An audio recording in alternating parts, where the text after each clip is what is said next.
Hello. Hello, Dr. Bob. Yes, sir. Come on in. Brian. How you doing, man? Good. Our endocannabinoid system regulates everything in our body. Our immune system, digestive system, cardiovascular system, nervous system, endocrine system, skin, skeleton, everything in our body is homeostatically regulated by our endocannabinoid system. And yet it's not taught in medical school?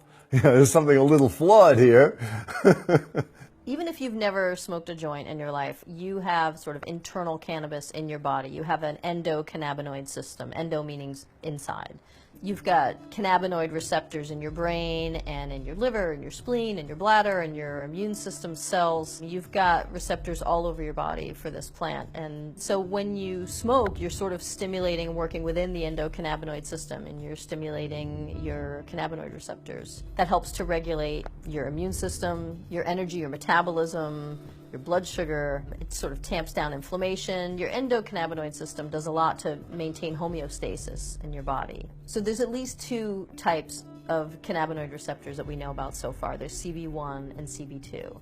So the CB1 receptors are located all over your brain, and it's actually the most plentiful G-coupled receptor in your brain, although there aren't any in your brain stem, which means that you can't overdose from cannabis. It won't stop you from breathing the way that you could, say, overdose from pain medicines. Just today an article came out describing how the endocannabinoid system was modulating the synapses of glutamatergic and gamma neurons in our brain, and how certain mutations in some of the involved proteins forming synapses in the brain are modified in people with autism.